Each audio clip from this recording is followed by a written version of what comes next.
फिर गौरंग उससे पूछता है कि तुम यहाँ किस वजह से आए हो।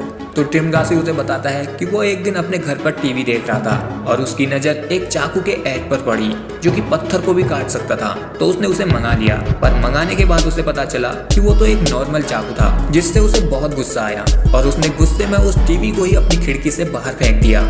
पर उसकी किस्मत इतनी खराब थी कि वो टीवी नीचे एक आदमी के सर पर लग गया और वो आदमी वहीं पर मर गया, जिस वजह से वो यहाँ है। उसके पास दो ऑप्शन थे कि या तो वो पागल खाने जाए या वो यहाँ आए। तो उसने 1.5 साल के लिए यहाँ आना चुना था। फिर वो उसे बताता है कि यहाँ हर 30 दिन बाद उनके सेल को बदल दिया जाता है और पिछली बार वो 132वें लेवल पर था, जहाँ खाने की जूठन तक नहीं पहुँचती थी, पर फिर भी वो जिंदा बच गया। वो कहता है कि 30 दिनों तक बिना खाए पानी पर भी जिंदा रहा जा सकता है, लेकिन मुश्किल तब बढ़ती है जब दूसरी बार भी आप नीचे के लेवल में ही रहो। तब गौरंग कहता है कि अगर वो सभी लोग थोड़ा थोड़ा खाना खाए तो नीचे वाले लोग भी खाना खा सकते हैं, इसलिए वो ऊपर वाले लोगों को आवाज लगाता है। लेकिन ऊपर से उसे कोई जवाब नहीं मिलता तो वो नीचे वालों को आवाज लगाता है, पर नीचे वाले तो और भी ज्यादा कमीने थे।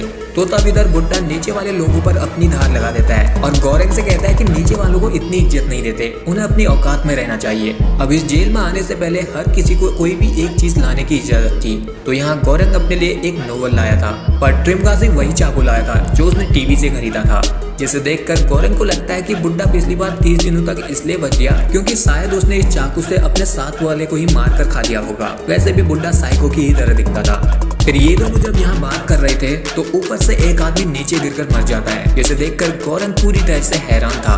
पर टिमगासी उसे कहता है कि हैरान होने की कोई जरूरत नहीं, क्योंकि ये यहाँ आए दिन होते रहता है। अब इसी तरह दिन गुजरते रहते हैं, जहाँ अब गौरंग ने भी प्लेटफॉर्म से खाना शुरू कर दिया था और उसकी टिमगासी के साथ एक अच्छी दोस्ती होने लगी थी।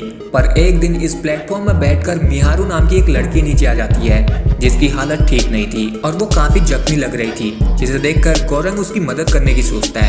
तो तब टिमगासी उसे बताता है कि ये पागल है, ये हर महीने अपने बेटे को ढूंढने के लिए प्लेटफॉर्म में बैठकर नीचे आ जाती है और अपने साथ वालों को मार देती है ताकि किसी महीने वो अपने बेटे के साथ वाले सेल में आ जाए। फिर इनके खाने के बाद प्लेटफॉर्म जब नीचे जाने लगता है तो वहाँ नीचे वाले सेल में जो लोग थे वो मिहारू को देखकर उस पर झपट जाते हैं। जो यहाँ ऊपर से गौरंग देखता है तो वो उन पर चिल्लाने लगता है, लेकिन तभी मिहारू अकेले ही उन दोनों का काम तमाम कर देती है और फिर उस प्लेटफॉर्म में बैठकर फिर से नीचे जाने लगती है।